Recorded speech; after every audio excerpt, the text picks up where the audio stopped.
Parece que está carregando. Agora sim. Bom, então, boa noite a todos. Eu gostaria já, de antemão, agradecer, então, ao professor Amadeu por ter aceito, o nosso convite para participar aqui na disciplina de Política e Gestão Educacional no Brasil e compartilhar a sua grande experiência, com os nossos estudantes, do curso de Licenciatura e Bacharelado em Química. Então, eu vou fazer uma breve apresentação do professor Amadeu Moura Bego. O professor Amadeu, ele possui a licenciatura em Química, e mestrado em Química Inorgânica, pelo Instituto de Química da Unesp, do campus de Araraquara, minha alma mater também, então é com muito orgulho que a gente recebe o professor Amadeu, doutor em Educação para a Ciência pela Faculdade de Ciências da Unesp, do campus de Bauru, tem pós-doutorado em Educação pela Faculdade de Educação da USP de São Paulo e atuou também como professor visitante na Harvard Graduate School of Education, em 2020, e atualmente é professor assistente junto ao departamento agora, nomeado de Química Analítica, Físico-Química e Inorgânica do Instituto de Química da Unesp de Araraquara. O professor Amadeu, ele atua no programa de pós-graduação em Química deste mesmo instituto e atualmente é assessor da Pró-Reitoria de Graduação da Unesp. Então, novamente, eu agradeço aí a agenda lotada do professor Amadeu, ele ter encontrado um tempo também para vir aqui, então, conversar com os estudantes. Amadeu atuou também como coordenador do programa de mestrado profissional, que nós já comentamos sobre esse mestrado profissional aqui na disciplina do PROFIC, entre 2017 e 2021, e de 2014 a 2018 foi coordenador da área de Química do Programa Institucional de Bolsa à Iniciação à Docência, o PIBID, da Unesp de Araraquara. Em 2016, ele recebeu o prêmio Professor Rubens Murilo Marques, da Fundação Carlos Chagas, como melhor experiência educativa inovadora para a formação de professores. Ele é também membro do comitê editorial e árbitro em várias revistas nacionais nas áreas de educação e de educação em ciências, além de ser assessor da FAPESP e da Fundação Carlos Chagas. Ele tem vasta experiência na área de educação, com ênfase especialmente na área de ensino de química e formação de professores de química, atuando, então, principalmente nas temáticas, como parcerias público-privadas na educação, trabalho docente, aprendizagem da docência e desenvolvimento profissional de professores, processos e materiais educativos na educação, em ciências e também em química.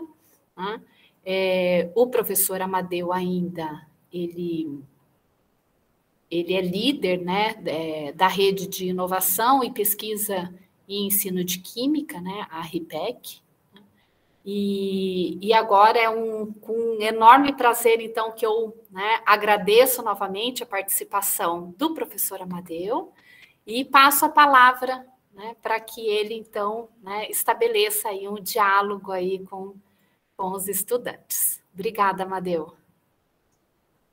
Bom, queria começar agradecendo, a professora Rogéria, a satisfação enorme, estar aqui conversando com vocês, trocando um pouco de ideias sobre um assunto que para a gente é tão importante, tão caro, que é o ensino de química, ainda mais nos tempos atuais, de reformas, contra-reformas e a educação nesse meio do caminho.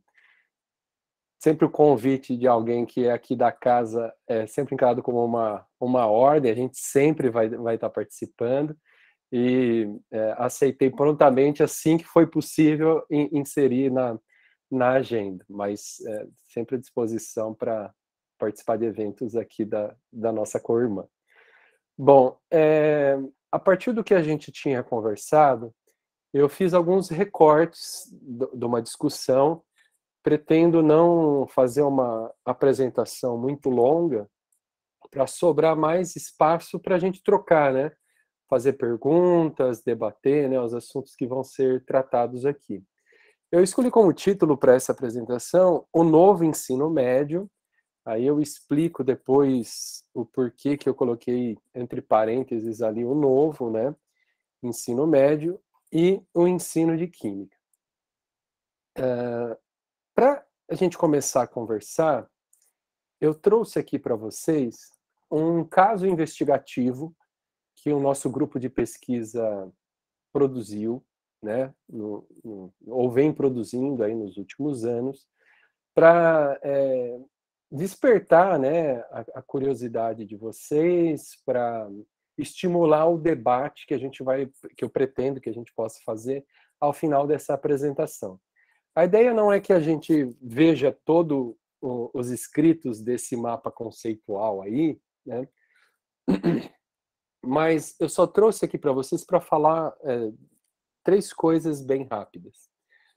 Eu não sei se vocês já ouviram falar, talvez o pessoal do curso de licenciatura já tenha ouvido falar sobre, mas os estudos de caso ou casos investigativos dentro do ensino de ciências, eles têm sido muito usados, né, no ensino superior.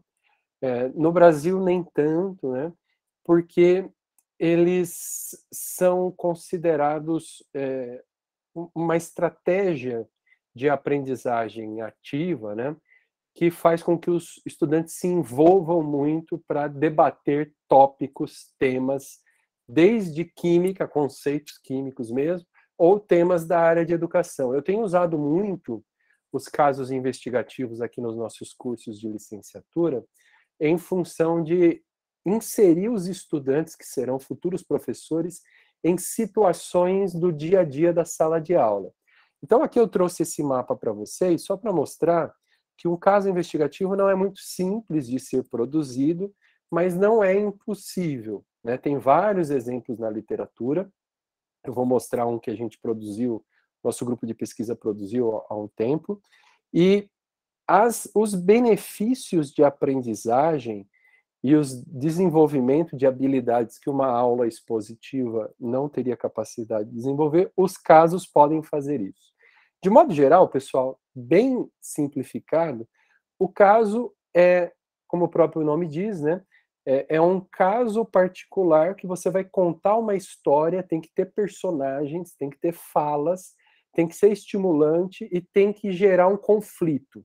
Tem que ter um dilema. E aí, para resolver esse conflito, resolver esse dilema, os estudantes se envolvem na resolução de uma atividade problemática e aí trocam, desenvolvem habilidades de argumentação e tem que resolver o caso ou estudando química ou estudando aspectos da pedagogia, por exemplo.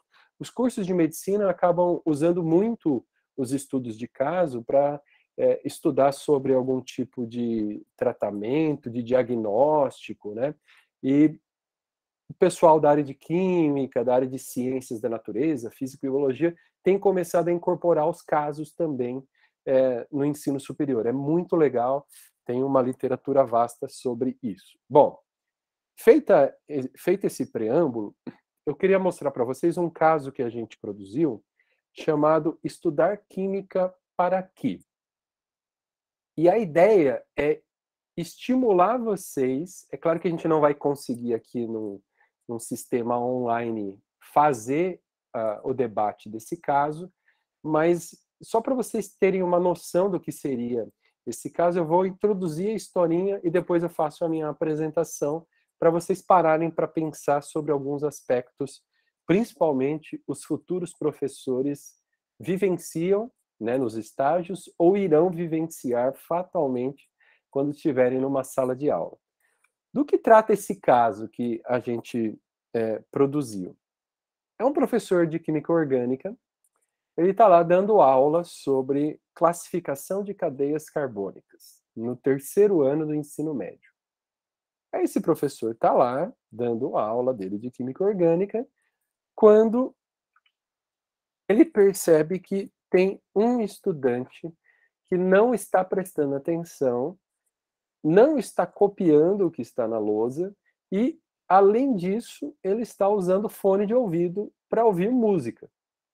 Aí o professor se aproxima desse aluno e fala para o aluno assim, que bonito, hein? Por que você não está fazendo nada? Por que você não está copiando? Aí o aluno tira o fone e fala assim, porque química não serve para nada. Química não serve para mim, não é o que eu vou fazer de faculdade. Eu sou um cara da área da artes e eu estou aqui porque eu estou obrigado e eu não sou obrigado a ter mais do que isso, copiar uma matéria que não vai servir para nada na minha vida. Aí o professor fala assim, não, mas a química é muito importante, você precisa copiar, é uma obrigação de todos os estudantes copiarem o que está no quadro. Se você não copiar, você vai ser colocado para fora da sala. Aí o aluno falou assim, então, por favor, me coloque para fora da sala, que eu não vou copiar uma matéria que não serve para nada na minha vida. Então, a gente estressa, né, esse dilema e o professor manda o aluno para fora e, de acordo com a regra da escola, a mãe do aluno tem que, ou o responsável, né, tem que ir numa reunião com a direção no outro dia, na escola, para que o aluno possa voltar a poder assistir a aula.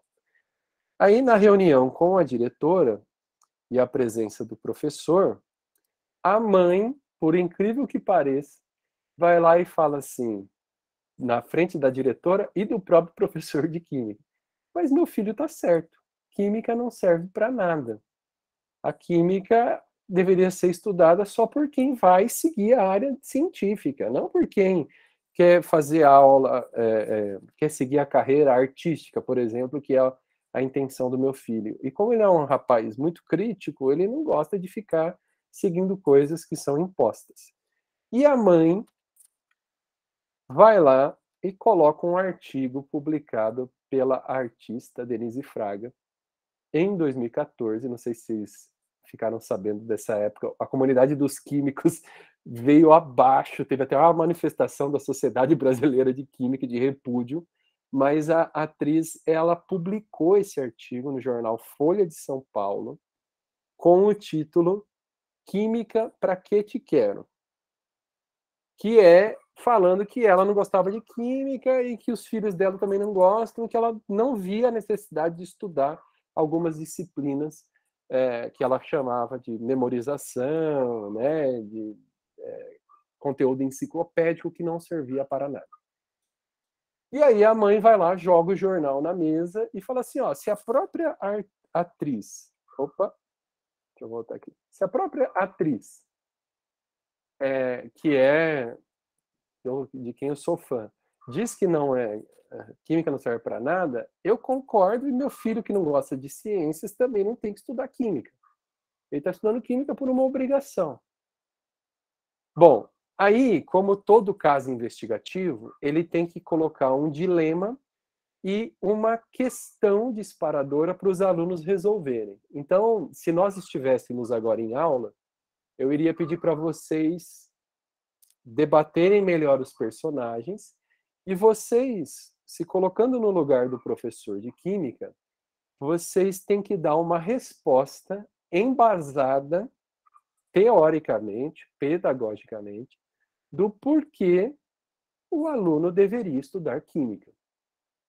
O legal do caso é que depois ele vai gerar uma série de debates. Se a gente abrisse aqui a palavra para vocês, vocês provavelmente vão ter posições conflituosas e muita coisa vai gerar debate. Alguns podem falar assim, não, realmente, eu acho que química não tinha que ser obrigatória, devia estudar quem quer. Outros podem falar assim, não, eu acho que química tem que ser obrigatória porque o aluno precisa aprender sobre a química, tal. E isso gera uma série de debates e depois a gente tem que estudar sobre o assunto, se inteirar sobre o assunto e ir resolvendo ao longo de algumas semanas até a gente ter o caso fechado e uma resposta embasada. Não pode ficar só na opinião. A opinião e as ideias e o debate é a primeira fase da metodologia do estudo de caso. Tá? A última etapa do estudo de caso é a resolução embasada, né, com a avaliação que o professor pode usar para avaliar alguma matéria, tal. Bom, eu uso esse caso no curso de licenciatura quando nós estamos debatendo o currículo. E aí tem várias teorias sobre o currículo, sobre como é que você compõe as disciplinas do currículo e como que você, ao longo do tempo, vai tendo debates políticos, ideológicos, né, e até culturais sobre o que dá legitimidade a um conteúdo do currículo. Perfeito? Bom, então, colocado esse caso, eu gostaria, vocês não precisam responder, mas que vocês agora pensassem na cabeça de vocês. Que argumentos, ou quais argumentos, vocês pensariam em mobilizar para justificar, se vocês fossem um professor de química, que o aluno ali desmotivado precisaria sim aprender química durante o ensino médio, mesmo sabendo que ele pretende ser um artista, vai entrar, por exemplo, no curso de artes em alguma universidade aqui no estado de São Paulo.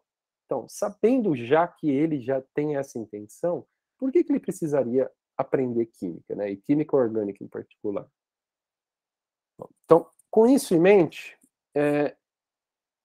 um debate que eu gostaria de trazer para vocês é um texto da área de educação em ciências, já bem antigo, né, que a gente chama de um texto seminal, do Milner, que ele traz 3 argumentos muito interessantes do porquê um conteúdo ele precisa ser colocado no currículo da educação básica. Basicamente, são 3 argumentos. Por que a gente estuda alguma disciplina? Por que ela deve ser inserida num currículo? Porque deve contribuir para a aquisição de habilidades, conceitos e perspectivas específicas que aquela área do conhecimento só ela poderia desenvolver. Bom, até aí você fala assim, mas aí outras disciplinas fazem isso, né? Não só química, não só ciências. Segundo, somente deve ser possível de adquirir esse tipo de conhecimento ou desenvolver essas habilidades durante a instrução formal. Então, não é algo que você aprende informalmente pela convivência em outros espaços. Por exemplo, no campo da educação, a gente chama de educação informal, ou até a não formal, em museus de ciências, centros de ciências, mas a informal, na família, na comunidade, na convivência social, a gente aprende um monte de coisa, né? Mas na educação formal, na instituição escolar, tem algumas coisas que a gente só aprende se nós estivermos dentro da educação escolar. Então, um outro argumento é que, ao contrário dos processos espontâneos ou não formalizados, esses conteúdos precisam constituir um estudo que nós chamamos de sistematizado, que precisa ter dosagem, precisa ter mediação pedagógica, precisa ter avaliação para a pessoa adquirir esse conhecimento. E o terceiro fator é que deve possuir importância e valores para todos os indivíduos. Então, baseado nesses 3 critérios, como que vocês começariam a compor um argumento para dizer que sim, ciências precisa ser inserido no currículo para todos os cidadãos? Ou então, por que química em particular deve ser um conteúdo mandatório do currículo? Agora imagine você pensar isso para todas as outras disciplinas que vai compor um currículo. Então, as discussões sobre o currículo são sempre discussões sobre visão de mundo, visão de sociedade. Aí tem forças políticas que propõem o que deve conter ou não num currículo e assim sucessivamente, né? Algumas disciplinas e alguns conteúdos são mais consensuais, como, por exemplo, português, matemática e tal. Agora, outros, eles são alvo de muito debate. Não sei se vocês acompanharam nos últimos anos a disciplina de sociologia, disciplina de filosofia. Entra ou não entra? É obrigatório ou não é obrigatório? Como que a gente faz isso? E aí, os debates são bastante acalorados. Um outro trabalho muito interessante é um trabalho aqui do Miller, que ele vai usar, ele vai apontar 5 categorias de argumentos que são comumente utilizados para dizer sobre a importância de um determinado conhecimento para a formação dos cidadãos, né, das futuras gerações. E aí ele categoriza, né, em utilitarista, econômico, democrático, social e cultural. Eu vou pedir licença para ler para vocês essas categorias, porque essas categorias são muito interessantes para o debate que a gente vai fazer sobre esse novo ensino médio. E, geralmente, o tipo de argumento que nós, professores de química, ou nós químicos, mesmo que às vezes não sejamos professores, vamos atuar na indústria, nós utilizamos para defender por que a química é importante, né? Então, um primeiro argumento, que está na categoria utilitarista, é aquele que se diz respeito que a compreensão das ciências e tecnologia é útil do ponto de vista prático, especialmente para quem vive numa sociedade científica e tecnologicamente sofisticada. Essas pessoas estariam melhor munidas para tomar decisões sobre dieta, segurança e outras coisas, avaliar a propaganda dos fabricantes e fazer escolhas mais sensatas enquanto consumidores. Então, argumentos como, a química é importante porque ela está no dia a dia. Se uma pessoa não souber química, ela não vai saber ler o rótulo de um produto. Ela não vai saber usar tal coisa. Está dentro do argumento utilitarista. E aí vai pensando aí na sua cabeça quantas vezes você já viu o argumento do tipo utilitarista. Um outro tipo de argumento é o argumento econômico. Dentro do argumento econômico, entram aqueles argumentos de que existe uma conexão entre o nível de compreensão das ciências pelo grande público e o nível de saúde econômica da nação. O sucesso científico e tecnológico de uma nação é visto como um sinal de reputação internacional. Mantê-lo depende de constante suprimento de pessoal técnica e cientificamente qualificado. Então, a gente precisa ter, até para usar uma nomenclatura bem econômica, uma mão de obra qualificada dentro da ciência e da tecnologia para que a gente se desenvolva cientificamente e tecnologicamente enquanto nação. Então, se a gente não ensinar ciências, a gente não vai ter mão de obra preparada para atuar no setor científico. E aí o país perderia. Tudo bem? Aqui eu estou dentro do argumento econômico. O argumento democrático, ele já diz que para qualquer indivíduo tomar parte de uma discussão, debate ou decisão sobre temas com algum componente científico, é necessária uma compreensão de ciências.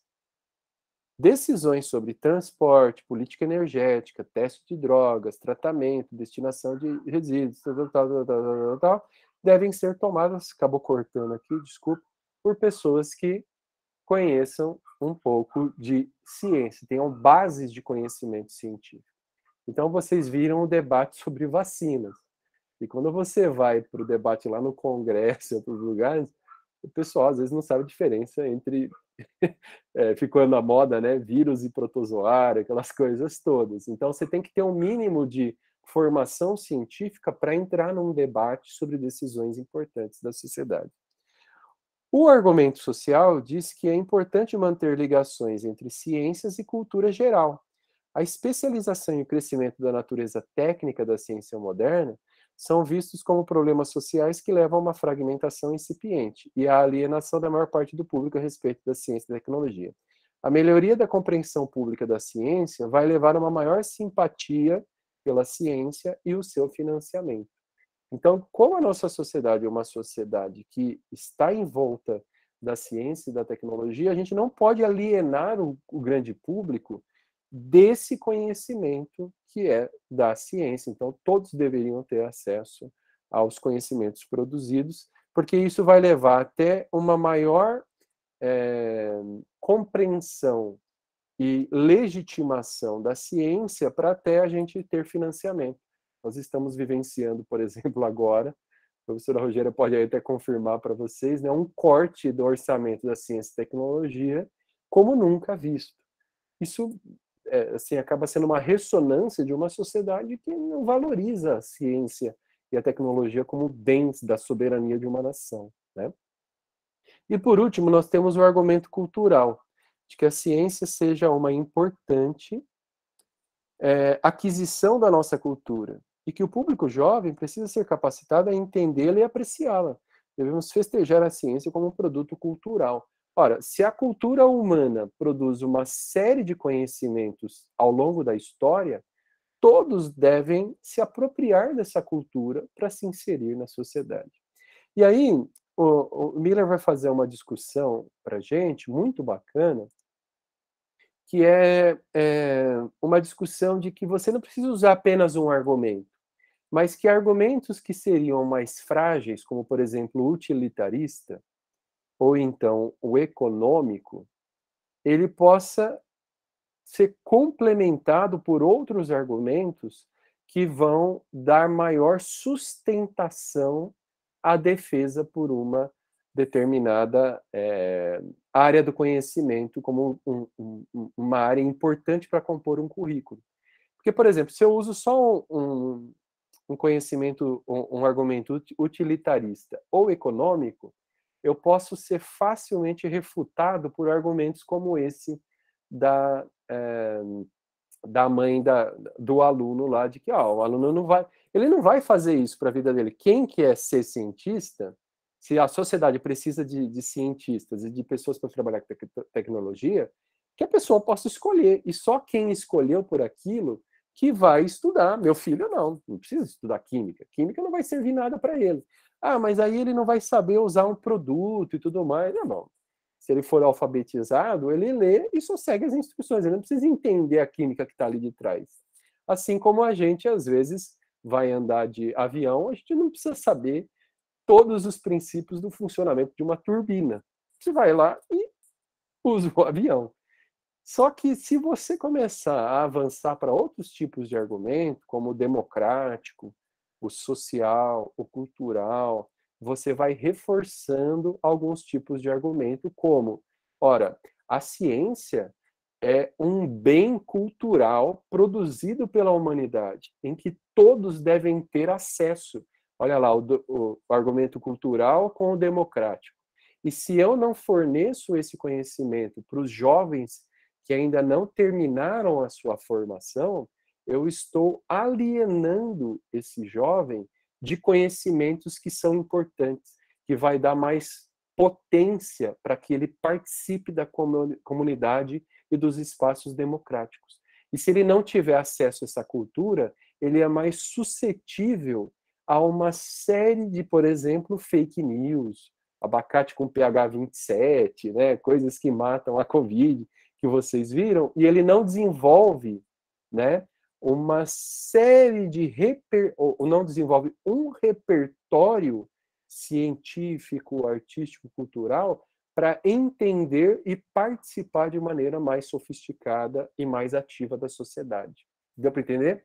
Então você vai para uma série de discussões que complementam a visão meramente utilitarista. Claro que é importante saber química para você saber usar um produto de limpeza, saber química para você resolver problemas ali que você está cozinhando e tal, mas eu não devo saber química só por conta disso, porque senão você pode cair numa argumentação como aquela da atriz Denise Fraga. Deu para entender mais ou menos a proposta? Então, quando a gente faz um debate curricular, várias dessas visões estão postas em contraposição, e saber argumentar e entender como que um currículo se constitui e qual é o debate político. Lembra quando eu falo político, estou referindo, né, ao debate que é feito nos espaços de decisão, nos espaços legítimos da sociedade, não político partidário necessariamente, tá? Mas nos espaços políticos de determinação e desse jogo de forças, né, do que deve compor ou não o currículo. Vocês acompanharam com certeza o debate, por exemplo, do Escola Sem Partido, que quer tirar alguns conteúdos, algumas discussões da sala de aula. Esse é um movimento que pressiona para tirar algumas coisas e compor o currículo de um caminho.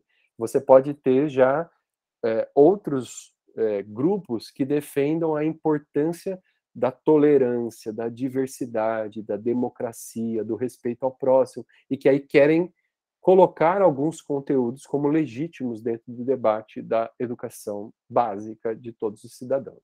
Bom, Madeu, tudo bem, mas o que isso tem a ver com o novo ensino médio e o que isso tem a ver com o debate que a professora Rogéria colocou aqui para a gente fazer nessa noite? Ora, tudo a ver, porque muitas das decisões que a gente vai tomando do ponto de vista das políticas educacionais, elas estão conectadas a formas de enxergar a educação básica, a diferentes formas de nós enxergarmos o que é o currículo e o que deve compor o currículo da educação básica. Tá? Então, eu vou trazer aqui para vocês um histórico que é o seguinte, só para vocês entenderem um pouquinho desse histórico, eu trabalhei ao longo de muitos anos na educação básica, dei aula em vários desses sistemas privados, também atuei nos cursinhos populares, depois fui professor da educação pública, lá nos idos de 2009, 2010, né? O CUCA, que é um cursinho aqui de Araraquara, da Unesp de Araraquara, fui professor, depois fui coordenador pedagógico, e tudo isso foi me ajudando a entender alguns aspectos e me motivar para alguns aspectos da educação. E aí, eu terminei meu doutorado defendendo a tese que estudou os sistemas apostilados de ensino e o trabalho de professores. Como é que fica o trabalho dos professores quando eles estão dentro de sistemas apostilados de ensino e como esses sistemas apostilados começam a serem adotados, inclusive no setor público. Não sei se vocês já ouviram falar, mas muitas prefeituras adotam, né, o sistema do COC, o sistema do objetivo, o sistema do poliedro, e já está também um sistema que está sendo oferecido por muitas prefeituras, né, muitos municípios, para os estudantes, inclusive, da rede pública. E aí eu fui tentar entender esse fenômeno, né? Estudei um caso específico de uma cidade aqui do interior do estado de São Paulo, e para fazer o debate sobre os sistemas apostolados, eu tive que fazer mergulhar na história de onde vieram esses sistemas, de onde vem o cursinho, e o que é esse cursinho, e aí eu fiz uma discussão muito grande do ponto de vista histórico. Mais para frente, eu orientei uma pesquisa de mestrado com o aluno, o Raul, e nós produzimos esse livro que analisa especificamente os cursinhos populares. De onde vêm os cursinhos populares, qual é a história deles, como eles se encaixam nesse sistema, e em particular a gente estuda depois todos os cursinhos da Unesp. A Unesp é a universidade aqui estadual que mais tem cursinhos, né, nas 24 cidades onde ela atua, e é um programa muito amplo, e aí a gente estuda um pouco sobre os cursinhos, e para a gente entender a ideia de cursinho, de vestibular e organização do nosso sistema educacional, a gente precisa ir na história. Bom, quando a gente fala em cursinho, fala assim, cursinho, né? Quando nasceram os cursinhos? Cursinho, década de 60 e 70, ditadura militar, onde nascem o Objetivo, depois o COC e outros programas como esse. E aí eu fui mais ou menos nesse período da história e comecei a ler trabalhos de historiadores e historiadoras sobre os cursinhos. E aí eu pego um livro, aquele sistema que a gente chama de bola de neve, né? Leio um artigo, ele me manda para um artigo mais antigo. Aí o artigo me manda para um livro. Aí eu leio um livro, leio outro. Aí um livro vai lá e fala assim, ó, cursinho no Brasil, 1940. Eu falei, mas tinha cursinho em 1940? 1940, cursinho preparatório, aí 1800 e pouco. Eu falei, caramba, mas de onde são os cursinhos? Quando eles foram criados? E nessa bola de neve, eu fui perceber que a ideia de cursinho, não com esse nome de cursinho, mas de curso preparatório, remontava o Brasil Império. E aí eu comecei a investigar isso em maior profundidade, né? Bom, basicamente, para contar a história que interessa aqui para gente, aí eu vou ter que, feita essa apresentação, né, do livro, da minha tese, de várias outras coisas, eu vou ter que fazer algum recorte aqui, né, de um trabalho muito extenso, que depois, obviamente, quem quiser se aprofundar, a gente pode sugerir algumas referências e tudo mais, e também eu fico à disposição para aprofundamentos específicos. Então eu vou ter que fazer alguns recortes da história, só para traçar uma narrativa aqui com vocês, sobre de onde vem essa proposta do novo ensino médio, e por que ele não é tão novo assim, e como que a gente fecha essa discussão. Bom, quando os jesuítas foram expulsos do nosso país, e eles basicamente conduziam o sistema educacional aqui do nosso país, ele era basicamente religioso, o Brasil fica com um sistema que nós chamamos de aulas régias. O que eram essas aulas régias? Eram aulas isoladas, né, em que as pessoas que tinham interesse faziam, né, com professores régios que poderiam ser contratados com dinheiro do erário público ou professores particulares, que os alunos faziam algumas disciplinas para conseguir, por exemplo, entrar numa faculdade, coisas desse gênero. Foi já no Brasil Império, no comecinho de 1800, que entrou em debate duas concepções de organização do ensino secundário: a dos centralizadores e a dos descentralizadores. O movimento dos centralizadores, ele era um movimento que defendia que a organização do ensino secundário deveria ser igual por todo o país e todas as províncias deveriam seguir um modelo determinado pelo governo central. Então, lembra que os estados, na época, não tinham autonomia de estados, né, porque a gente estava no Brasil imperial, e eles eram províncias que respondiam ao imperador. E esses centralizadores, eles defendiam que, então, deveria ter um currículo organizado centralmente e todas as províncias deveriam ofertar o mesmo tipo de ensino secundário que a capital, na época, o Rio de Janeiro, ela ofertaria. Porém, nesse momento da história, há uma série de insurreições de algumas províncias querendo separar do Brasil como um todo, como vocês lembram lá das aulas de história. E os descentralizadores defendiam que o ensino deveria ser descentralizado, né? E que as províncias deveriam ter autonomia para determinar como elas queriam organizar o ensino e, inclusive, o seu próprio currículo, que isso não deveria ser determinado pela corte. Então, para tentar amenizar essas disputas e até movimentos disruptivos que existiam na época, a ideia foi tentar chegar no meio do caminho. Qual que foi esse meio do caminho?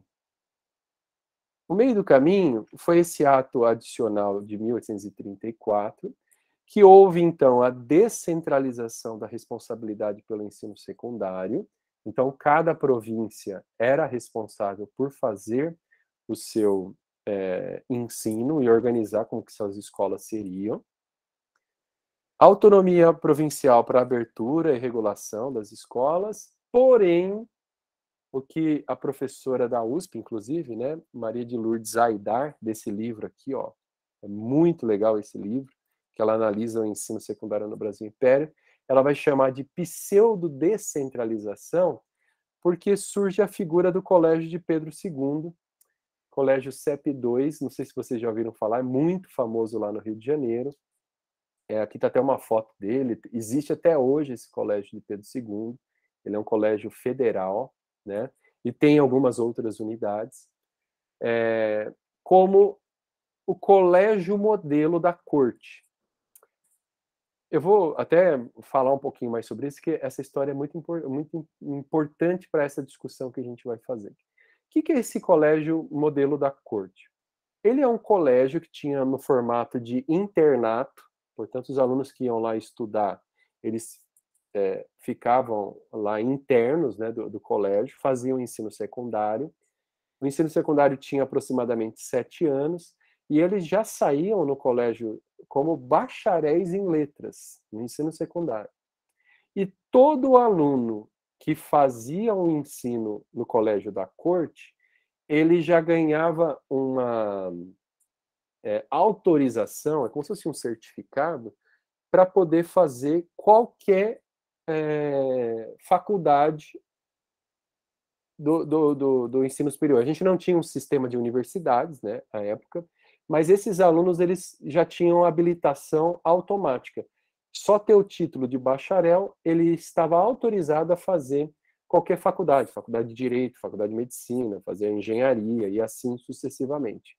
Mas e quem estudava na província, Amadeu? O que acontecia?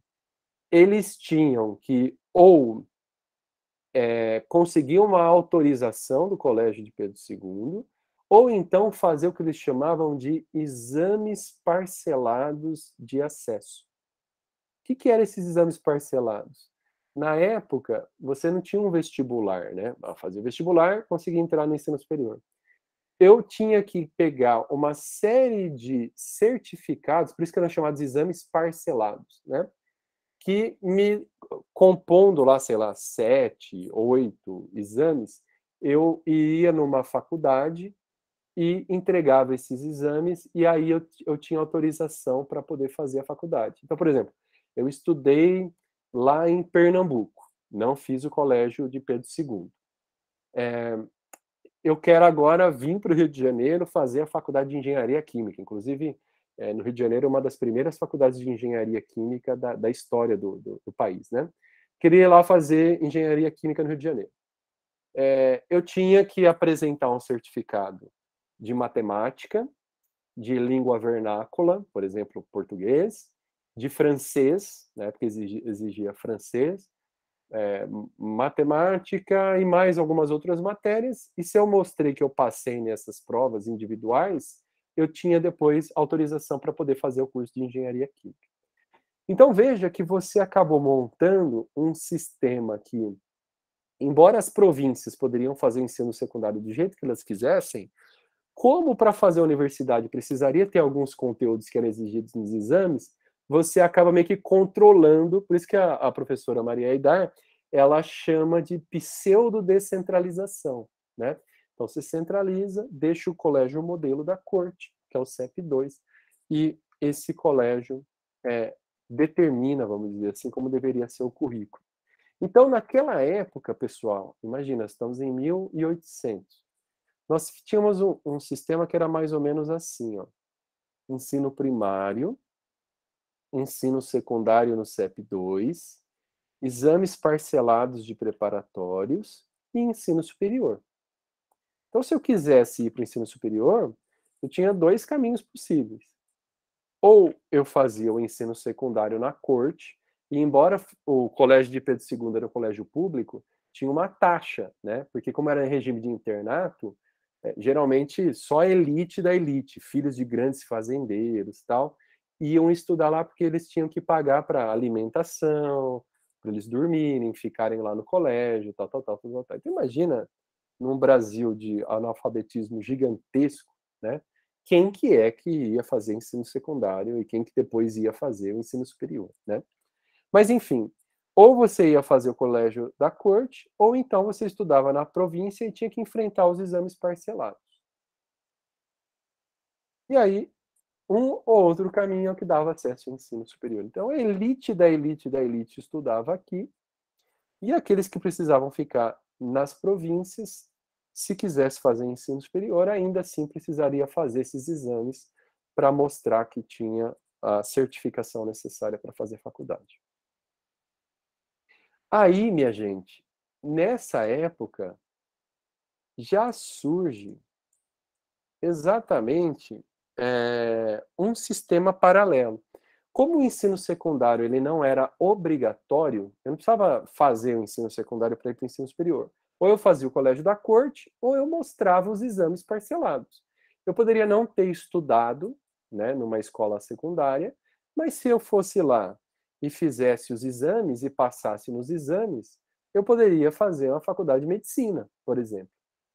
Então, o que começou a surgir se eu só preciso fazer o exame? Os cursinhos preparatórios. Olha, estudar lá no Colégio Pedro II, eu tinha que fazer 7 anos para sair como bacharel e tudo mais. Nos liceus, eu poderia fazer cursos preparatórios. E esses cursos preparatórios me davam a formação técnica que eu precisava para fazer um exame e entrar no ensino superior. Então, várias casas de professores, que muitos atuavam no Colégio de Pedro II, depois tinha que voltar para a província, eles ofertavam as disciplinas para fazer os exames. Então, lá no Brasil Império, imaginem vocês, já tinham, né, o que eu chamo na minha tese de lato sensu, os cursinhos preparatórios, professores que treinavam os alunos para fazerem um exame para entrar no ensino superior, né? Aí a professora Aidar discute isso de uma maneira assim fantástica. É muito lindo esse livro. Quem gostar de história, o ensino secundário no Brasil Império. Fica aí a recomendação. Bom, isso vai acontecendo, esse sistema paralelo, tem uma série de críticas, até que nós já estamos aqui no Brasil República, né? Nós temos a Constituição, né? Então, de um sistema republicano, não estamos mais no Império, os estados estão constituídos, né? Temos um presidente, tudo mais, tal. E um debate que foi colocado, ainda a capital na época era no Rio de Janeiro, né? No Congresso da época, era a questão desse sistema paralelo. E como, então, tentar eliminar esse sistema paralelo que estava só treinando alunos, e os alunos não eram formados de verdade no ensino secundário. Eles só estavam fazendo um grande cursinho para ter acesso ao ensino superior, e chegavam no ensino superior sem a preparação adequada para dar conta das exigências dos cursos superiores, né? Então, uma primeira reforma que foi proposta na Primeira República foi a criação do vestibular. Essa reforma Maximiliano, de 1915, cria com esse nome, pela primeira vez na história, o exame chamado de exame vestibular. Na época, o exame vestibular era parecido com um concurso para professor de universidade. Você tinha que fazer a prova escrita e tinha uma prova oral também. Você apresentava a sua defesa na frente de uma banca. É que, como a gente está em 1915, né, gente, são pouquíssimas pessoas que tinham acesso ao ensino superior e faziam o ensino superior. O ensino superior era realmente bastante elitizado, né? Então, aqueles que chegavam nessas condições iam fazer os vestibulares de cada instituição para uma banca. E aí, a certificação secundária, ela era obrigatória para inscrição. Ou seja, tem a obrigatoriedade de fazer o ensino secundário para só depois poder prestar o exame vestibular. Porém, como nós estamos ainda no coronelismo, né, vamos dizer assim, houve a convivência paralela com o sistema de exames parcelados. Algumas províncias entravam com mandado de segurança, e coronel mandava mais que presidente naquela época, né, nos estados, e eles conseguiam que quem tivesse feito o sistema de exames parcelados ainda tinha acesso ao ensino superior. Então, a reforma do ensino secundário, ele só vai acontecer de fato, e vai começar a exigir num estado mais, vamos dizer assim, autoritário, né? Aqui a gente já está na era Vargas, então vejam vocês, um estado já bem mais centralizador, e aí sim nós tivemos uma reforma em que o ensino secundário ele passa a ser obrigatório, com 7 anos, que tem uma parte que a gente chama de curso fundamental, e depois um curso complementar de 2 anos. Era chamado de vocacional. Quem tem um avô, né, que estudou nesse período, ele falava assim, na minha época eu fiz no meu colégio o vocacional. E aí o vocacional já era como se fosse o nosso ensino médio, né, com 2 anos, em que você poderia optar pelo jurídico, médico ou engenharias. Então, ao fim dessa formação geral de 5 anos, que dá mais ou menos até o fim do ensino fundamental 2, que é hoje o que a gente tem, né? O aluno escolhia e ele ia para uma área específica de especialização se preparar para fazer o exame vestibular. Então, nesse período aqui, a gente tinha essa situação: primário, secundário, exame vestibular e ensino superior. Então, na era Vargas, nessa reforma de 1930, que a gente chama de reforma Francisco Campos, o exame vestibular ele se fortalece e se torna obrigatório para fazer o ensino superior. Porém, eles criam um sistema que a literatura chama de sistema dicotômico para ricos e pobres. Por quê, Amadeu? Olha aqui que interessante, pessoal. Tinha um famoso exame de admissão. Quando você terminava o primário, você tinha que fazer um exame de admissão para entrar nas escolas secundárias, né, naquela época. Quem passava no exame de admissão para fazer o secundário, fazia o secundário, ia fazer o vestibular, podia fazer ensino superior. Quem às vezes não conseguia passar no exame de admissão mais concorrido e mais exigente para fazer o secundário, ele ia fazer o técnico profissionalizante. E geralmente quem que vinha fazer o técnico profissionalizante? Geralmente quem não pertencia à elite. E quem fazia o técnico profissionalizante, olha aqui, ó, não tem a seta, não dava acesso ao ensino superior. Não podia, era proibido por lei. Ah, mas se eu terminei um técnico, se eu fiz Senai, por exemplo, o Senai foi criado nessa época, né, na era Vargas. Se eu quiser fazer ensino superior, eu podia? Não. Eu tinha que prestar o exame de admissão de novo e aí fazer o secundário, e só a certificação secundária me dava direito a fazer exame vestibular. Então você já vê que você já tinha um sistema muito seletivo, e o ensino secundário, ele já era especializado. A pessoa estudava no que a gente pode chamar de ensino médio, só a disciplina que interessava para o ensino superior que ele ia fazer. Tudo bem? Muito bom. Bom.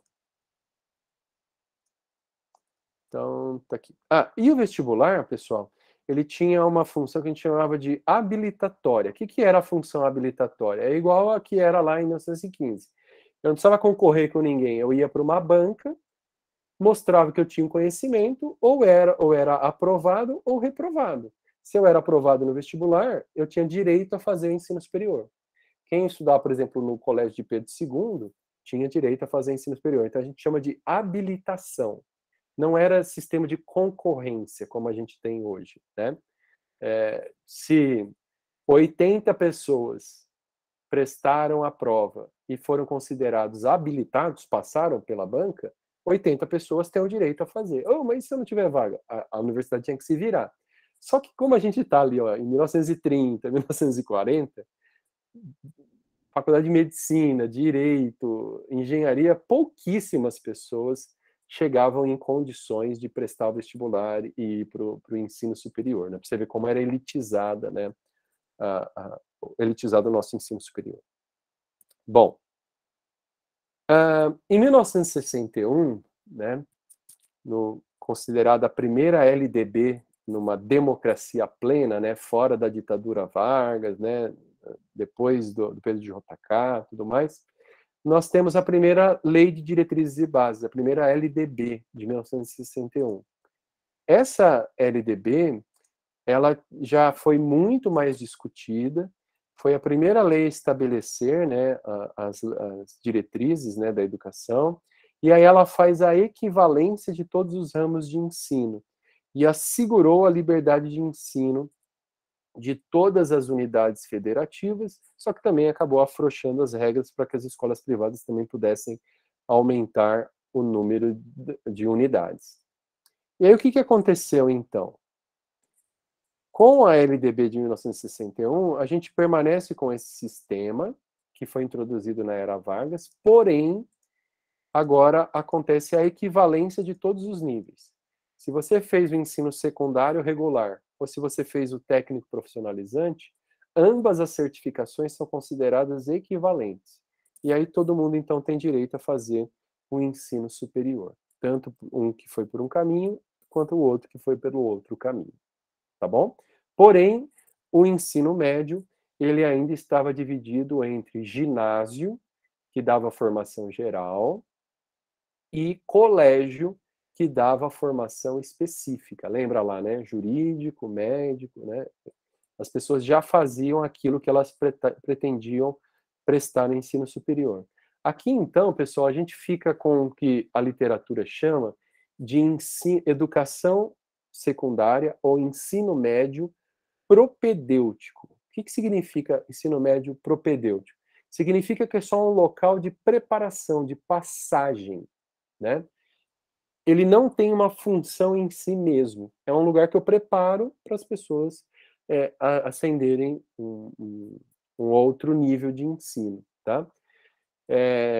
Esse ensino médio propedêutico, ele tem uma grande resistência de ser alterado o seu caráter, por toda a história que eu já vim contando aqui para vocês. Bom, só que o que começa a acontecer a partir da década de 60?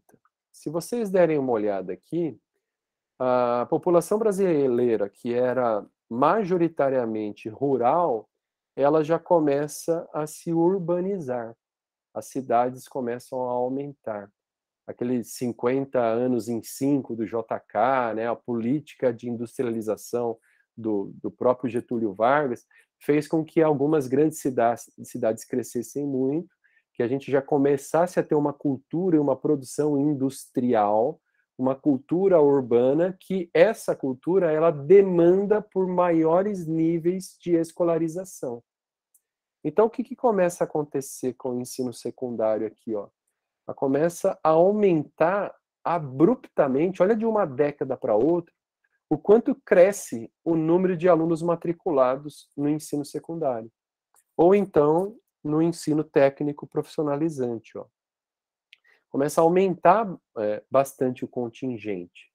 Se eu começo a aumentar bastante o contingente e eu não aumento o número de universidades, o que vai acontecer com o vestibular habilitatório? Começa a ter a crise do que eles chamam de excedentes. A relação de candidato-vaga cresce assustadoramente. E aí começam a surgir os mandados de segurança dos chamados alunos excedentes. Por exemplo, curso do Largo São Francisco, da USP, lá, de Direito, extremamente procurado, e tinha o vestibular habilitatório. 100 candidatos foram lá e prestaram, 80 passaram. Mas aí eles falam, não, a gente só tem 30 vagas. Aí, esses alunos que estão habilitados, mas não podem se matricular, eles são chamados de alunos excedentes. E aí começa a gerar uma série de problemas. Desde problemas jurídicos até problemas políticos de mobilização. Nós temos a UNE, né, aí nesse período da década de 70, né, a União dos Estudantes, que começa a fazer uma série de passeatas, manifestações, para exigir assegurar a vaga dos excedentes, né? E aí, então, o que um governo poderia pensar? Se nós estamos tendo alunos excedentes, vamos investir e aumentar o número de universidades, né? A gente pode aumentar o número de vagas. Não, o que o governo pensou? A gente deve mudar o caráter do vestibular. O vestibular passa a ter caráter, ao invés de habilitatório, de classificatório. E o grau de exigência das provas começa a subir assustadoramente. É nessa época, no final da década de 60 para a década de 70, que os militares fazem a reforma da educação superior e acabam promulgando esse decreto que modifica o caráter do vestibular, de habilitatório para classificatório. Então, o candidato que antes precisava só mostrar que ele tinha os conhecimentos para fazer um curso, agora, além de ele mostrar que ele tem os conhecimentos, ele precisa competir com os outros. Então, eu não preciso só mostrar que eu sei para entrar no curso de medicina. Eu preciso mostrar que eu sei mais do que todos os outros que estão concorrendo contra mim. Então, aí passa a surgirem as grandes fundações de vestibular, FUVEST, Sesgran Rios, VUNESP, todas elas são do final da década de 60 e de 70, que são grandes fundações que ficam responsáveis por organizar vestibulares para grandes quantidades de candidatos. E começam a surgir as primeiras correções de provas por computador. Então, você vê que a coisa fica muito grande, né? Então, substituir o caráter habilitatório e a unificação do concurso vestibular com grandes fundações especializadas. Perfeito? Bom. Além disso, durante a ditadura militar, eles revogam a primeira lei de diretrizes e bases e colocam no lugar a LDB de 1971, que aí eles transformam tudo em números, né? Em que você tem, então, o primeiro grau, que é o antigo primeiro primário, que era o primário e o ginásio unificados, o segundo grau, que aí você tem 3 anos, com profissionalização compulsória, e o terceiro grau, deixa eu voltar aqui um minutinho, que é o ensino superior. Tanto que muita gente usa até hoje essa nomenclatura da época dos militares, né? Ah, eu fiz o segundo grau, né? Dou aula no segundo grau. Hoje não existe mais, a gente chama de ensino médio, mas é porque veio dessa tradição de chamar de primeiro grau, segundo grau e terceiro grau. Uma coisa que aconteceu, e aí é importante para a gente entender o ensino médio, foi o que eles chamaram de profissionalização compulsória. Como o país precisava muito de mão de obra qualificada, todas as escolas do que ofertavam o segundo grau precisavam ser escolas técnicas. Então, quem estudou nessa época, tem um pai, uma mãe que estudou nesse período, provavelmente você fala assim, que curso técnico que você fez? Ah, eu fiz curso técnico de contabilidade, que eram os cursos mais simples e baratos de fazer, porque todas as escolas precisavam ter uma habilitação técnica. Algumas escolas públicas acabavam dando a habilitação técnica para alguns cursos de interesse do governo. Então, cursos técnicos em química e assim sucessivamente.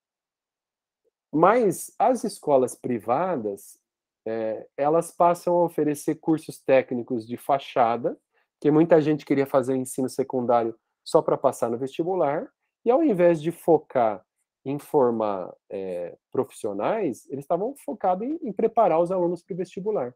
Então, aqui no final, na década de 70 para a década de 80, começa a já ter aquelas modificações entre as escolas da educação pública, que eram de excelência, e as escolas privadas, que passam a treinar ou preparar os estudantes para entrar no ensino superior, né? Então, nós ficamos com a seguinte situação aqui, pessoal. Todos os estabelecimentos foram obrigados a implementar a habilitação técnica e as disciplinas mais reflexivas foram suprimidas. Filosofia, sociologia, psicologia, todos foram retirados. Aí, primeiro grau, segundo grau, exame vestibular e o terceiro grau, que é o ensino superior, sendo que agora o ensino de segundo grau, ele é um ensino técnico profissionalizante, principalmente nas escolas públicas e nas habilitações de fachada das escolas privadas que preparavam de fato para o vestibular. Então, vamos lá. Olha que interessante como que começam a surgir. Os cursinhos sempre existiram, desde como eu mostrei para vocês aqui, né? Desde o Brasil Império. Os cursinhos existiam na década de 40, 50, 60. Só que eles começam a se fortalecer e virarem grandes sistemas, virar uma indústria, que eu chamo de sistemas apostilados de ensino, em meados da década de 70 e se fortalecem absurdamente na década de 80. Por quê? Então, Objetivo, Coque, Ângulo, todos eles viram grandes potências, começam a ganhar muita grana nessa época, porque acontece o seguinte, gente. Olhem só esse esquema. Então, eu precisava fazer o secundário para fazer o segundo grau, né, para fazer exame vestibular, para entrar no ensino superior. Ou então eu tinha que fazer o técnico profissionalizante. Só que o exame vestibular, ele começa a ficar cada vez mais concorrido e mais difícil, tanto pela alta concorrência, quanto pelos próprios exames, que alguns autores chamam de indústria do vestibular. Tanto por essas grandes fundações que começam a fazer essas provas especializadas. Então, quem fazia só o ensino secundário, que era profissionalizante das escolas públicas, ou quem fazia um curso técnico profissional, dificilmente conseguia passar no vestibular. Quem que preencheu essa lacuna aqui? Os cursinhos pré-vestibulares. Então, fazer um cursinho preparatório se tornou uma condição sine qua non para você conseguir entrar no ensino superior. Que a professora Whittaker, que é aqui da Unesp de Araraquara, né, a socióloga, ela chama de efeito cursinho. Quando você analisa estatisticamente os resultados de vestibular da década de 80 e 90, os alunos que fazem cursinho, eles chegam a ter 2 vezes mais de probabilidade de conseguir passar no exame vestibular do que aqueles que não conseguiam fazer o cursinho. Então, vejam, para que servia ensino secundário? Propedêutico, só de passagem. Só que os militares foram lá e tentaram impor de cima para baixo a eliminação do caráter propedêutico, onde agora o ensino secundário serviria para quê? Para formar profissionais, que o país precisa de mão de obra qualificada. Só que quando eles impõem isso, eles fazem com que alguns sistemas paralelos, que já existiam na nossa tradição, ficassem em vigência. Então, as escolas privadas, né, esses colégios particulares que tinham esses grandes cursinhos, preparavam os alunos para o vestibular e tinham os cursinhos preparatórios, né? Bom, como a ideia é treinar, né, fazer exame, fazer simulado, porque quem fez cursinho e está hoje aqui assistindo aqui essa apresentação sabe, né, que tinha simulado, tem que fazer muito exercício, tem aquelas aulas com macete, músicas para lembrar fórmulas, né, aqueles tipos de aula, né, que a gente chama de treinamento, que era para preparar, de fato, os alunos para conseguirem dar conta do vestibular. Com o tempo, esses sistemas foram considerados como parâmetro de qualidade. Tanto que a gente tem até hoje, né? O colégio aprovou tantos alunos, parece os alunos lá no outdoor, né? Tal. Então, colégios que aprovam muito eram considerados como colégios de qualidade. Colégios que não aprovam, como colégios de não qualidade. Então, essa dinâmica dos cursinhos começou a invadir a educação secundária daquela época.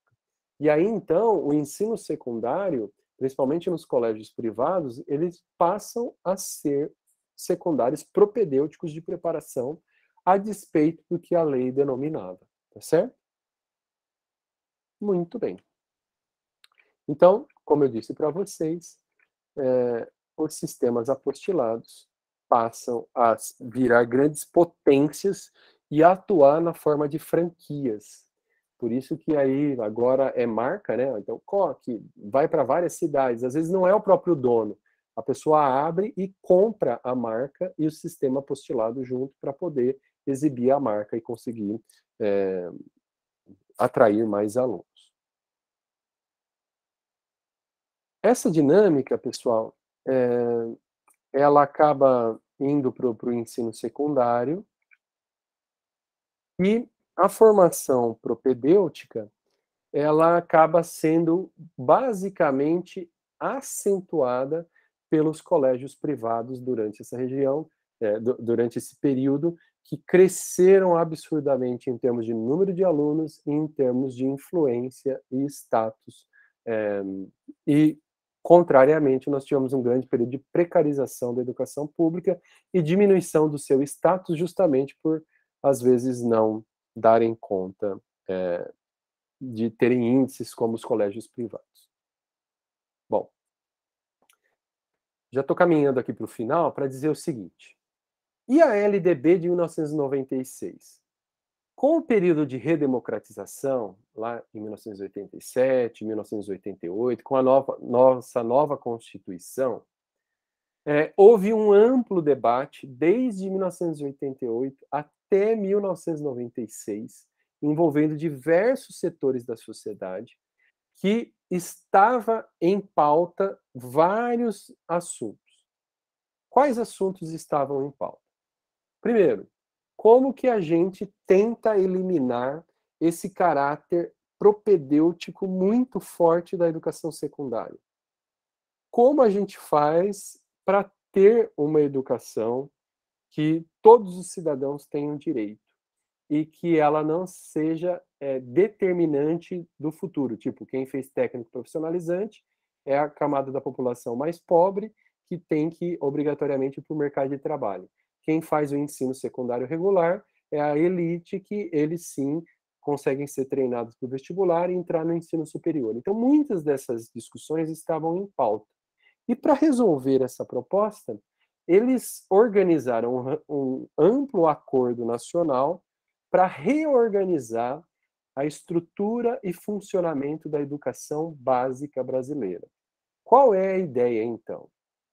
O Sistema Nacional ele seria formado, então, por educação infantil, ensino fundamental, com primeiro ciclo e segundo ciclo.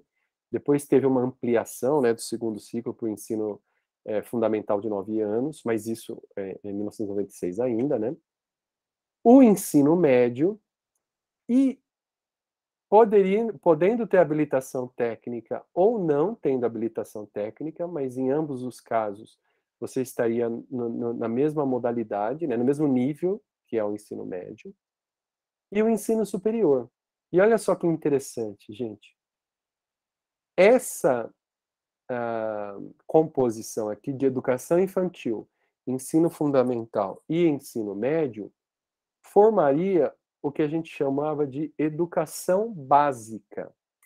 E o ensino médio, ao invés de ter caráter propedêutico, de passagem ao ensino superior, na LDB de 1996, ele adquire a composição de caráter terminal. Terminal no sentido assim de finalização da educação básica que todo cidadão brasileiro deve ter direito.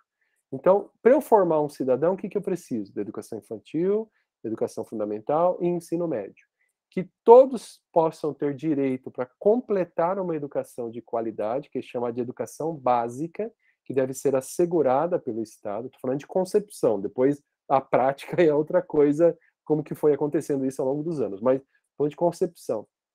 Em que, ao terminar a educação básica, eu tenho o fechamento de um ciclo formativo para formar um cidadão.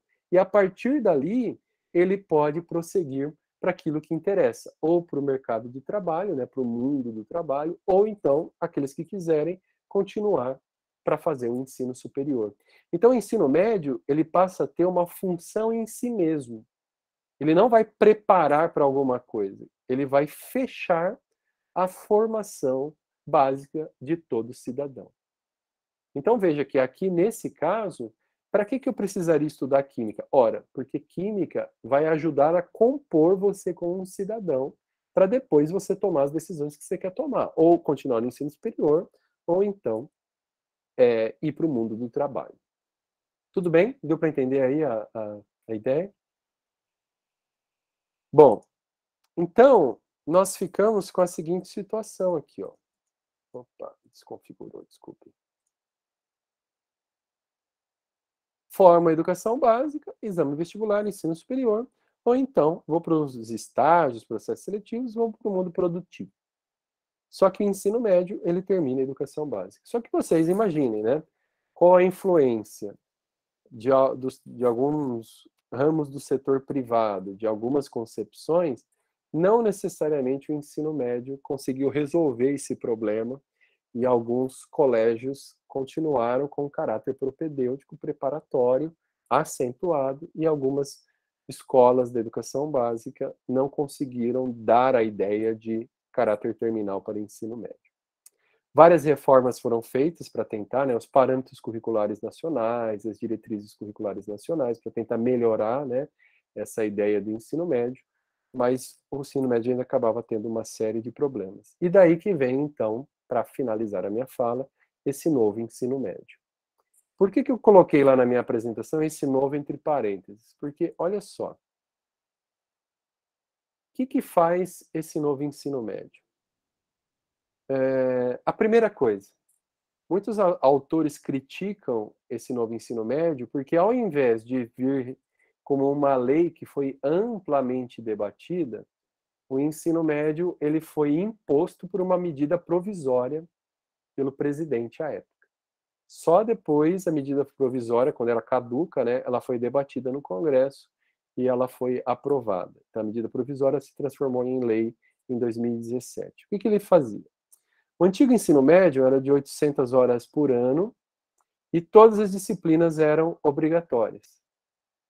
O novo ensino médio, ele coloca 1.000 horas por ano, aí você fala assim, poxa, está ampliando a carga horária, né? Porém, as disciplinas obrigatórias são apenas inglês, português e matemática, em todos os anos. Os outros anos vai depender do itinerário formativo que o aluno vai fazer. Então, se o aluno se interessa pela área de matemática e suas tecnologias, ele faz algumas disciplinas obrigatórias e depois ele se especializa só no itinerário da matemática e suas tecnologias, e assim sucessivamente. Lembra alguma coisa que eu acabei de apresentar para vocês, que o ensino médio tinha as escolhas que poderiam ser feitas? Basicamente, é a proposta lá de 1931, né? De que o ensino secundário ele passa a ser uma escolha do aluno para áreas de interesse, né? É claro que com as devidas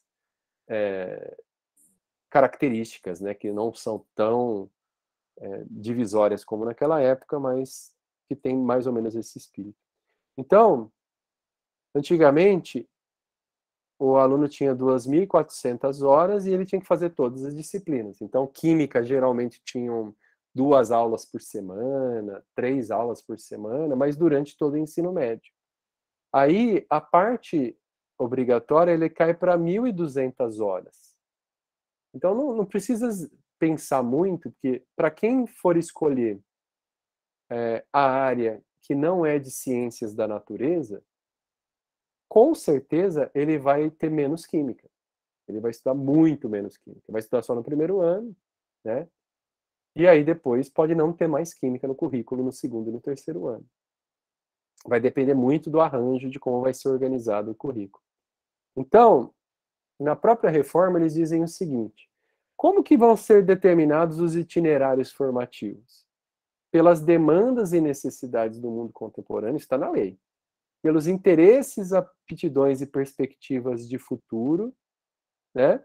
Pelo contexto local e pela capacidade das redes. Eu te pergunto, municípios pequenos, sem muita verba, e só tenha uma escola, vai conseguir oferecer todos os itinerários formativos para os alunos? Ou mesmo uma cidade como Ribeirão ou Araraquara, que é mais ampla e tudo mais. Todas as escolas públicas de todos os bairros vão oferecer todos os itinerários formativos?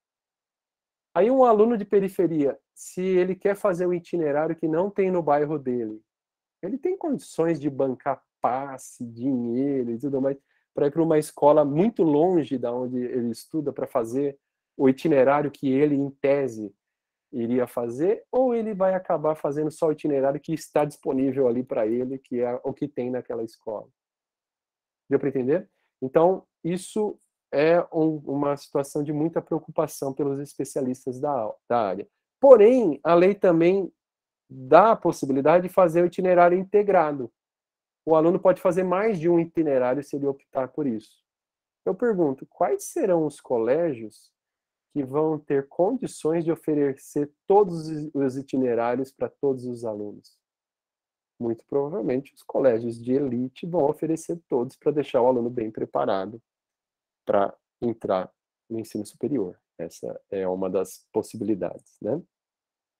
Então veja, ó, tem vários modelos, né? O aluno faz a base, depois escolhe um itinerário, ele faz a base, pode fazer o itinerário e complementar com algumas eletivas, ou então ele pode fazer a base e ir fazendo várias trajetórias de maneira concomitante.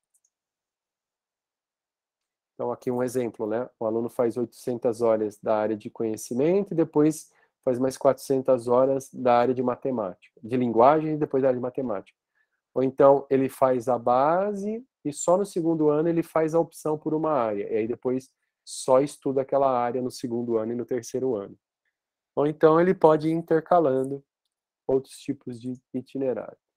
Dá maior flexibilidade, porém, para terminar, e agora sim eu prometo que eu paro de falar depois disso, o aluno no ensino médio, antes de terminar o que a gente chamaria de educação básica, ele já teria maturidade para escolher o que ele de fato vai fazer no futuro? O aluno não ter que estudar todas as disciplinas da educação básica está numa concepção mais próxima de qual argumento que vocês acham? Utilitarista, econômico ou democrático, social e cultural? Então é esse tipo de debate que a gente vem fazendo com os nossos alunos aqui, usando os casos investigativos, né? Então é isso. Muito obrigado. Desculpe ter me estendido aí, mas na conversa, e fico à disposição agora para a gente trocar uma ideia, né? Apontamentos, perguntas. Ai, foi ótimo, Amadeu. Muito obrigada. Ai, foi excelente, excelente. Acho que é um diálogo que a gente já iniciou aqui. E essa é a primeira disciplina que eles iniciam o estágio supervisionado. Então, eles estão se deparando aí com essa nova realidade aí, né? Do novo ensino médio. Então, a gente já tem discutido um pouquinho, né, aqui em sala, e foi excelente aí todas as suas colocações, né, e muito importante, né, a compreensão, né, dessa linha do tempo, essa parte cronológica que você construiu com eles aí hoje, para eles entenderem também que não é novo, né, o que está sendo proposto, né. Eu vou abrir a palavra, então, para eles. Acho que eles têm algumas questões aí para fazer. Pode fazer, Nando. Como fica o vestibular? Acho que essa é a principal questão. Ótima pergunta, porque eu estou na Prograde, na Pró-Reitoria de Graduação, e tem um grupo de trabalho atual só discutindo como é que vai ficar o vestibular. A lei diz que o aluno ele vai fazer o vestibular com foco no itinerário formativo que ele optou. Então, voltaria, né, aquilo que era a prática da década de 30 e 40. Só que na década de 30 e 40, cada instituição fazia o seu vestibular. Então, eu queria fazer a Poli lá da USP em São Paulo, né? Eu ia lá na própria Poli e fazia o vestibular lá. E aí eles preparavam uma prova e corrigiam a prova para lá. Mas com os números, por exemplo, da USP, né? 120 mil candidatos. Como é que você vai fazer? Cada instituição vai fazer o seu vestibular. Não dá, você tem que fazer um vestibular unificado. E aí, como que você poderia organizar para que tivessem vestibulares por itinerário, né? Então, é isso que agora as instituições estão debatendo. Do ponto de vista legal, era a partir de 2022, acho que teve uma prorrogação, a partir de 2023 aí é obrigatória, né? Todas as escolas da rede ofertarem os itinerários e tudo mais. Então, as universidades vão ter aí esse interstício, né? De aproximadamente 3 anos para já estar com o vestibular adaptado, que é a primeira geração que já estaria prestando vestibular a partir da formação. Mas um caminho é isso, você ter, por exemplo, VUNESP ou FUVEST, ter 4 provas diferentes para cada tipo de itinerário, né? Imagine como é que vai ser toda a logística para dar conta de fazer provas assim. O Enem já está sendo discutido também, como que vai fazer um exame como o Enem, gigantesco, que dá todos os problemas que a gente imagina, às vezes de vazar prova, né? Prova azul, amarela, não sei o quê, e além disso, com todos os itinerários de possibilidades, né? É algo que está na crista da onda em termos de debate. Tem muita gente debatendo sobre isso. Sim, Amadeu, e com relação à formação de professores, Amadeu, Imagina que loucura, né? A preocupação é gigante, né? Eu acho que, principalmente nos cursos de licenciatura, né? Que nós atuamos, então estamos todos de cabelo em pés aí. Então, tem um movimento grande, eu diria até tem um lobby de um grupo que está no poder, né, no MEC, que está incentivando as licenciaturas de grandes áreas, né? Linguagens e suas tecnologias, não sei o que, tal. Então, seria, por exemplo, o curso de Química, ele passaria a ser aqueles cursos de licenciatura em Ciências da Natureza, como tem na USP de São Carlos, né? Aí teria uma série de problemas. Agora, uma posição minha, né, como alguém que está no debate aí do campo. Quando você faz uma formação muito generalista, você entra naquela, que a gente, brincando aqui, naquela síndrome do pato, né? O pato, ele faz tudo, né? Ele nada, voa e corre, mas ele não faz nada com excelência, bem feito, né? Há uma discussão de interdisciplinaridade, mas a interdisciplinaridade, ela não necessariamente ela ocorre a despeito da especialização. A especialização a serviço da integração.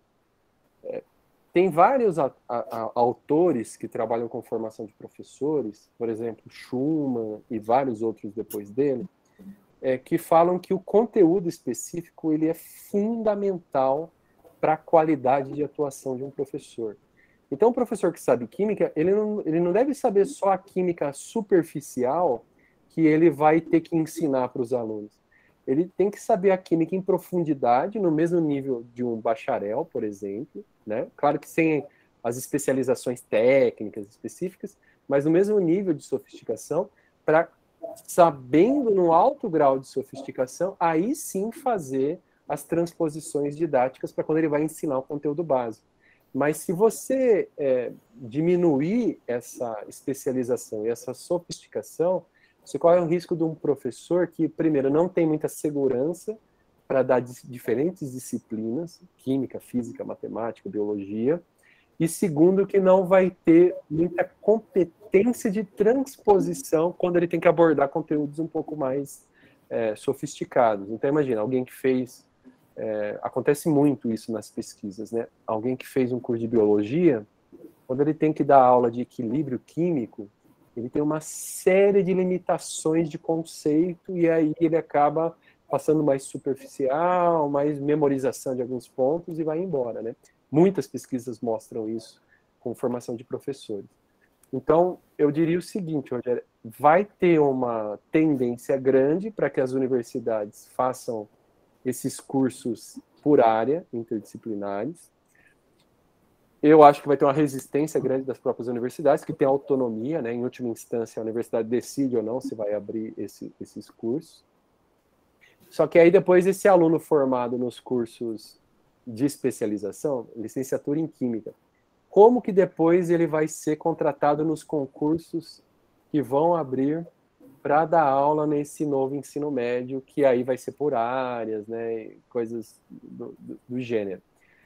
Há alguns autores do campo, né, e políticos do campo, que dizem que isso não necessariamente elimina as especializações, as escolas deveriam continuar tendo química, física, biologia, tal, só que aí eles trabalhariam de maneira mais interdisciplinar, mas muita gente está vendo isso com muito pé atrás, que acha que vai ser um movimento de pasteurização dos cursos de licenciatura para atender, trabalhar em grandes áreas, assim, né? Não sei.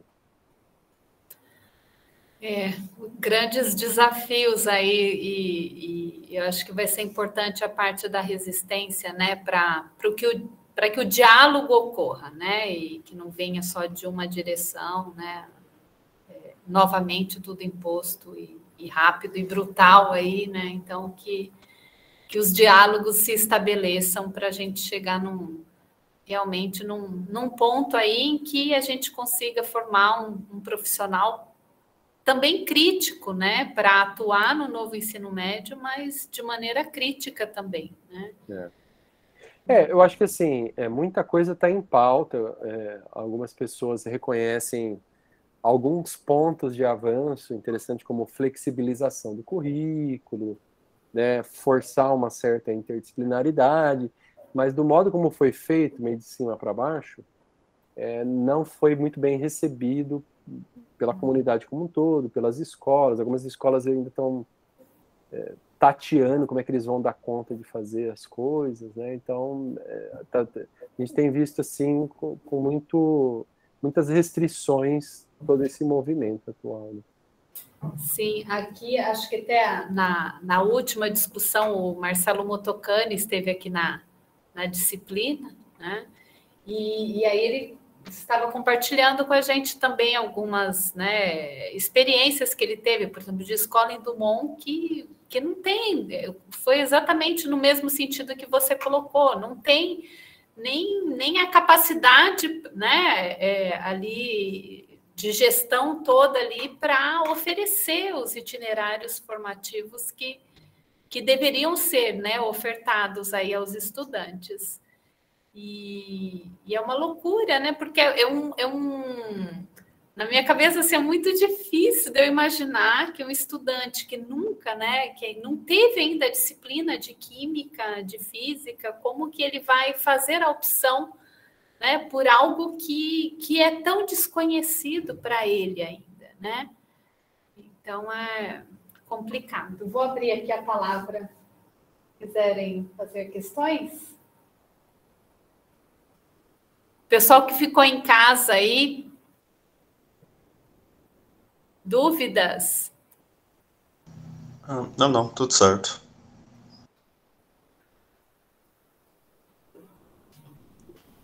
Amadeu, e mais uma dúvida assim que eu tenho também, né, que é com relação, né, claro que tudo isso tem um impacto grande mesmo, né, na universidade também, né, mesmo sem pensar ainda, né, num futuro um pouquinho mais não tão próximo, mas já está tendo um impacto imediato, né, nos cursos de formação de professores, porque em disciplinas como essa, por exemplo, dos estágios, que tem estágio supervisionado, né, que essa, pelo menos, é de observação, mas nós temos a química para o ensino médio, né, que tem a parte também, né, de intervenção, né, do aluno, que ele acaba, né, preparando aulas. Então, quer dizer, é algo que de imediato, né, tem que ter uma pronta resposta aí da academia. E como que você está vendo isso, né, na área? Porque eu não sou necessariamente da área de ensino de química, né? Então, como que a área, né, de ensino de química está vendo toda essa movimentação? Então, vamos lá. Em termos de área, como até o que acabou ensejando, né, a nossa conversa por WhatsApp, né, Rogério, foi aquele podcast da SBQ, né? Enquanto área, a área, desde 2016, quando isso entrou na pauta e entrou nos debates, a área vem se posicionando de uma maneira muito firme. A Sociedade Brasileira de Química, a Divisão de Ensino de Química e várias outras entidades, por exemplo, de Biologia, de Física, têm se posicionado contra essa reforma, né? Querem a revogação da reforma em função dos diversos problemas, desde o caráter autoritário, verticalizado, medida provisória, né? Várias entidades não participaram desse debate, que foi o ensino médio. Então, quanto área, a ideia é de resistência e já se posicionou contra em reiterados documentos, né? Inclusive, a SBPC também, um documento muito bem fundamentado, se posicionando contra essa reforma do ensino médio e tal. Pesquisadores da área dizem, né, dos problemas que a formação de professores vai enfrentar e como a gente faz um movimento ou de resistência ou de maior diálogo e entendimento dos caminhos que se apresentam como possíveis. Agora, do ponto de vista agora dos desafios da prática que vão ser impostos, né? Eu sou professor de estágio, como é que eu faço agora para ir para lá? Não posso ficar só resistindo, meu aluno tem que se formar também, né? A gente tem procurado estabelecer parcerias com algumas escolas onde a gente tem visto que eles têm se organizado bem para dar conta. Não é simples, né, a gente conseguir organizar tudo isso, mas, em particular, eu tenho tentado fazer parcerias com professores de escolas de tempo integral. As escolas de tempo integral, principalmente aquelas que estão mais bem organizadinhas, elas têm, primeiro, os professores com dedicação exclusiva lá na escola, e ele tem as reuniões diárias, né, que tem professor de física, de biologia e tal. E ali ocorre um pouco mais uma discussão para valer, de como integrar as áreas, como fazer os itinerários de uma maneira consequente, bem pensada, que contribua para a formação dos alunos, como fazer a parte da base para dar os conteúdos essenciais para todos os estudantes antes de ir para a especialização. Só que aí não são muitas escolas assim, aí você tem que conversar, às vezes não pode receber muitos alunos ao mesmo tempo. Porém, eu tenho 2 escolas de tempo integral aqui na região de Araraquara que são muito legais, escolas boas demais, com diretoras assim acima da média, né, em termos de organização, de compromisso, né? E aí os alunos têm feito alguns estágios, ainda até na época da pandemia, algumas aulas que minimamente aconteciam para valer. O ano passado não, né? O comecinho desse ano, do primeiro semestre, já conseguimos fazer estágio presencial, né? E agora a ideia nesse segundo semestre, terminar os estágios também nessas escolas legais, mas percebe que são 2 coisas distintas, né? Como que a gente vai apagando esses incêndios e como a gente se posiciona em relação ao que essa reforma, esse novo ensino médio pode provocar de prejuízos, né? Uhum. Mas é uma boa estratégia, assim, acho que é bacana, né? Aproveitar o que tem sido feito, né, de forma bem feita, né? Para também isso contribuir na formação dos estudantes, para eles depois poderem atuar, né, na rede e poder implementar tudo isso da melhor forma, né? Da melhor forma. Os programas, né, PIBI de residência pedagógica são muito legais, né? São excelentes, né? Acho que vão ser bons laboratórios aí para auxiliar nesse processo. Com certeza. Mais alguma questão, pessoal? Então, Amadeu, acho que a Isabela aqui no chat. Acho que a Isabela, Vieira, isso. Acho que tem vários, né? Tem aqui. A Isabela colocou essa pergunta aqui de como avaliar tudo isso no vestibular, as questões referentes aos itinerários, né? Então, nesse grupo de trabalho que eu estou participando na Unesp, tem uma discussão assim de talvez organizar, isso ainda é muito embrionário, né? Nada certo, né? Organizar o vestibular de acordo com a base, então a base todos os alunos teriam que fazer, e dependendo da situação, ter uma segunda fase que seria de acordo com o itinerário. Então, a primeira fase da base, e aí a segunda fase seria como se fosse aquelas provas de habilitação que alguns cursos têm, né? E aí talvez a segunda fase fosse com itinerário que o aluno escolhe. Eu vou fazer o itinerário de ciências da natureza e suas tecnologias. Então, na segunda fase só teria questões de ciências da natureza e suas tecnologias aprofundadas. Esse é um dos primeiros caminhos, ao invés de compor uma prova só e aí dar peso diferente para cada itinerário. Isso ficaria bastante complexa a logística de como fazer isso.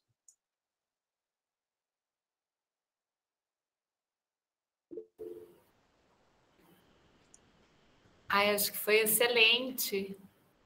Acho que a Isabela está agradecendo aí, né? O pessoal também postou bastante aí, que foi muito esclarecedora, né? Acho que foi muito importante. E eu gostaria, então, novamente, de te agradecer, né, por dispor parte do seu tempo. Aí eu sei que, né, você está num processo aí com muito trabalho, né, trabalho quadruplicado agora, né, com a Pró-Reitoria. Então, desejo sucesso também nessa nova empreitada, né, sua. E realmente agradecer, né, pessoal? Acho que, né, foi excelente. E agradecer aí todo esse diálogo e essas reflexões, né, que foram muito pertinentes aqui. Com certeza, né, eles vão levar aí para os estágios agora, que eles estão aí no meio desse processo. E sempre com o olhar crítico, né, que eu acho que é o mais importante aí, que a gente aqui da universidade pode passar para eles também, né, para ter sempre Rogério, eu que agradeço, assim, extremamente lisonjeado aí pelo convite de estar aqui com vocês, né, toda vez que a gente tem um pedido aí da co-irmã e de pessoas que a gente conhece aqui do Instituto de Química, a gente atende com muito prazer, estou à disposição. Vou te enviar depois essa apresentação e aí pode compartilhar com os alunos aí, para todo mundo ter algumas referências lá, tá bom? Agradeço. Muito obrigado. Foi ótimo, e para mim sempre é muito emocionante, assim, né, acompanhar, né, você que... Eu sou um pouquinho mais velha que você, né, então acho que a gente não compartilhou dentro, né, da Unesp o mesmo período, né, mas ver, né, todo o seu trabalho dentro da Unesp e de Araraquara, do Instituto de Química, né, eu acompanho de longe, né, sempre converso ali com a Regina Fren, com o pessoal, então estou sempre acompanhando de longe tudo que está acontecendo na inorgânica, né, que agora não é mais inorgânica, né, analítica, físico-química e inorgânica. E só posso desejar muito sucesso aí e que você, né, continue aí altruísta e contribuindo aí para a formação aí dessa nova geração que precisa bastante aí pensar e repensar, né, todo esse processo de ensino aí nessa rede pública aqui do nosso Brasilzão, né? E que bons ventos, né, tragam boas notícias aí para esse ano. Né? Esse ano é um ano importante, que todo mundo possa votar com consciência e pensando no projeto de nação que a gente quer para os próximos anos, né? Isso. Gerê, muito obrigado, então. Muito obrigada, uma ótima noite. Vou parar aqui a gravação. Até mais, gente. Tchau, tchau. Até mais. Tchau, tchau.